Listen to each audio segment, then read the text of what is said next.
Bismillahirrahmanirrahim. Assalamualaikum warahmatullahi wabarakatuh.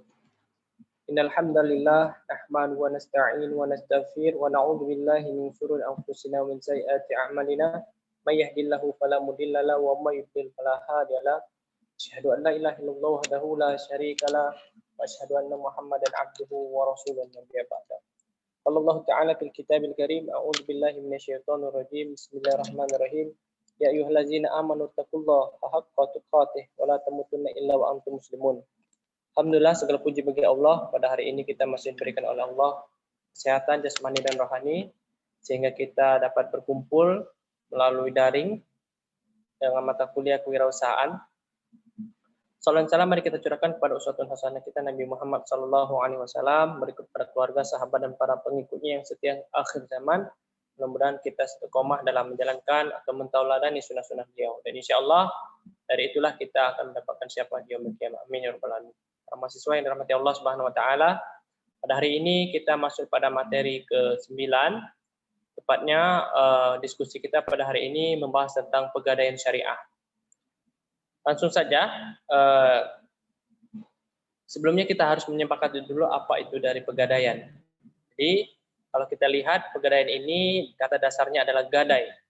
Gadai dalam fikih disebut dengan rahan. Yang menurut bahasa maknanya adalah tetap, kekal, atau bisa jadi jaminan. Nah, ini jaminan yang mungkin menjadi salah satu definisi umum ya yang dipakai oleh para cendekiawan.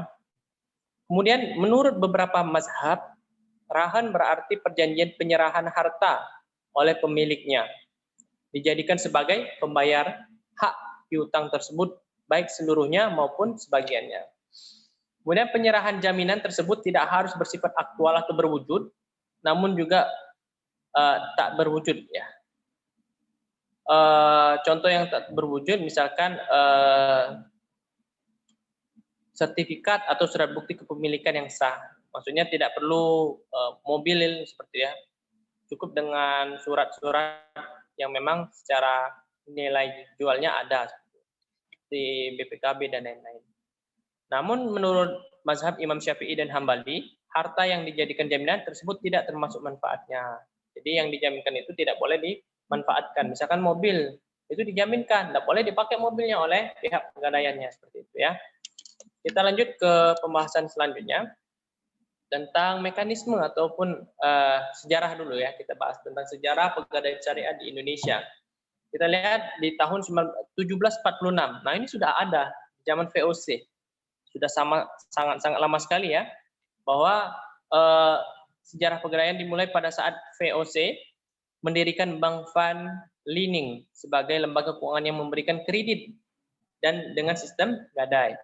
Kemudian 1811 pemerintah Inggris mengambil alih dan membubarkan Bank Van Liening tadi. Kepada masyarakat diberi keleluasaan mendirikan usaha pegadaian. Jadi dibalikkan ke masyarakat. Tahun 1901 didirikan Pegadaian Negara pertama di Sukabumi, tepatnya di Jawa Barat, dan pada tanggal 1 April tahun 1901. Selanjutnya, di tahun 1905 Pegadaian berbentuk lembaga resmi atau jawatan. Berkembangnya zaman, di tahun 1961 bentuk badan hukum berubah menjadi dari jawatan ke PN. Kemudian setelah itu di tahun 1969, 8 tahun kemudian itu berubah menjadi Perjan. Dan tahun 1990 bentuk badan hukum berubah menjadi dari Perjan berubah Perum. Dan terakhir tahun 2012 badan hukum dari Perum tadi berubah menjadi Persero pada tanggal 1 April tahun 2012. Jadi sangat panjang sekali sejarah dari sejarah pegadaian khususnya sampailah ke pegadaian syariah sampai saat ini. Kita lanjut lagi tentang dasar hukum gadai syariah atau rahan tadi ya. Secara hukum agama ya, atau hukum positif Islam, bahwa termaktub dalam Quran Surah Al-Baqarah ayat ke-283, kemudian juga termaktub di dalam As-Sunnah atau hadis.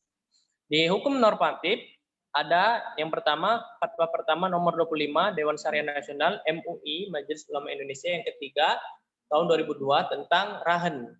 Yang kedua, fatwa kedua nomor 26 Dewan Syariah Nasional Majelis Ulama Indonesia nomor 3 tahun 2002 tentang rahan emas, ya. Fungsi dari Pegadaian Syariah. Apa sih fungsi dari Pegadaian Syariah itu? Pasti ini lembaga yang mengelola penyaluran uang pinjaman atas dasar hukum gadai dengan cara mudah, cepat, dan hemat. Kemudian menciptakan dan mengembangkan usaha-usaha lain yang menguntungkan bagi pegadaian maupun masyarakat. Kemudian mengelola keuangan perlengkapan, kepegawaian, pendidikan, dan juga pelatihan. Mengelola organisasi, tata kerja dan tata laksana pegadaian, dan terakhir melakukan penelitian dan pengembangan serta mengawasi pengelolaan pegadaian. Ini fungsi dari Pegadaian Syariah. Adapun manfaat, apa sih manfaat dari Pegadaian Syariah ini? Yang pertama, menjaga kemungkinan nasabah untuk lalai atau bermain-main dengan fasilitas pembiayaan yang diberikan tersebut. Kemudian yang kedua, memberikan keamanan bagi semua penabung atau pemegang deposito bahwa dananya tidak akan hilang begitu saja jika nasabah peminjam ingkar janji karena ada satu aset atau barang marhun yang dijadikan agunan yang digadaikan maksudnya. Yang selanjutnya, jika rahan diterapkan dalam mekanisme pegadaian, sudah barang tentu akan sangat membantu kesulitan khususnya di finansial di daerah pedesaan atau daerah-daerah yaitu ya. Kemudian prosedur yang relatif sederhana dalam waktu yang cepat terutama apabila dibandingkan dengan mungkin kalau dibandingkan dengan perbankan itu lebih cepat pegadaian ya kalau untuk pencairan. Maka dari itu ini terkategori sangat relatif sederhana dan cepat seperti itu ya. Untuk selanjutnya, kita akan membahas tentang rukun dan syarat pegadaian syariah. Rukun gadai antara lain yang pertama ada ijab dan qabul. Ada kesepakatan antara dua belah pihak. Ada yang menjaminkan barang, ada yang menerima. Yang kedua, terdapat orang yang berakad adalah yang menggadaikan atau rahim. Kemudian ada yang menerima atau murtahin. Jadi rahim itu kita orangnya, murtahin itu ialah pegadaiannya. Yang ketiga ada jaminan atau marhun, merupakan barang atau harta. Yang terakhir adalah marhun bi atau utang. Syarat syah. Nah, ini kalau dikatakan syah, kita menggadaikan sesuatu itu menurut Dewan Syariah Nasional Majelis Ulama Indonesia yang pertama, sigot. Apa itu sigot? Ucapan berupa ijab dan qabul. Adapun syarat sigot tidak boleh terikat dengan syarat tertentu dengan masa yang akan datang. Misalnya rahin mensyaratkan apabila tenggang waktu marhun bih habis dan marhun bih belum terbayar, maka rahin dapat diperpanjang 1 bulan. Kecuali jika syarat tersebut mendukung kelancaran akad, maka diperbolehkan seperti pihak murtahin minta agar akad itu disaksikan oleh 2 orang. Ya betul, karena sejatinya ketika kita melakukan transaksi, sebagaimana termaktub di Quran Surah Al-Baqarah 282 tentang bagaimana orang ingin melakukan yang namanya pencatatan atas piutang atau utang, maka harus disaksikan minimal 2 orang. 1 orang laki-laki atau 2 orang perempuan atau sebaliknya. Bisa 3 orang, bisa 2 orang. Yang pasti harus ada saksi. Sehingga ketika pada saat nanti mungkin ke depan ada yang namanya force major, apakah itu ada kesalahan ataupun kekurangan, bahkan ada kekeliruan, maka ada pihak yang memang meyakinkan bahwa akad ini pernah terjadi karena sudah ada saksi yang menyaksikan. Yang kedua, orang yang berakad. Dan yang terakhir adalah barang yang dijadikan pinjaman atau marhun bi. Dan terakhir adalah hutang atau marhun wajib dikembalikan pada murtahin yang menerima gadai. Jadi intinya adalah ada 4 syarat, sigot, orang yang berakad, kemudian barang yang dijadikan pinjaman atau marhun bi, dan terakhir adalah hutang.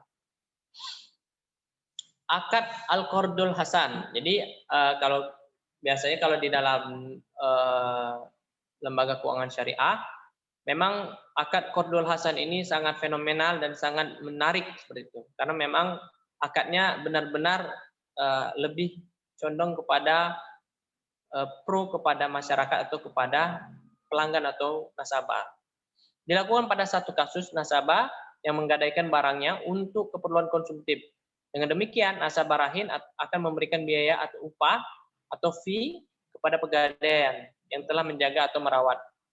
Kemudian akad mudharabah dilakukan untuk nasabah yang menggadaikan jaminan untuk menambah modal usaha. Nah, jadi dia minta pendanaan dengan cara menjaminkan atau menggadaikan barang yang dia miliki.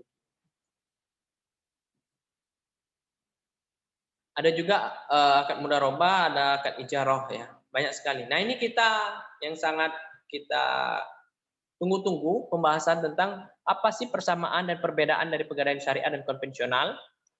Perlu diketahui bahwa kalau kita lihat secara kasat mata bahwa dari peraturan pemerintah saja itu sudah berbeda tentang ketetapan pegadaian syariah maupun konvensional. Kalau kita lihat dari segi peraturan pemerintah, kalau konvensional nomor 103 tahun 2000, sedangkan syariah ada dua. Tidak hanya dari peraturan pemerintah saja, nomor 103 tahun 2000, juga hukum agama Islam dari Quran dan Sunnah. Kemudian di pegadaian konvensional, biaya administrasi berdasarkan presentasi berdasarkan golongan barang. Sedangkan biaya administrasi yang ada di pegadaian syariah menurut ketetapan berdasarkan golongan barang. Ketetapan ya, bukan presentasi.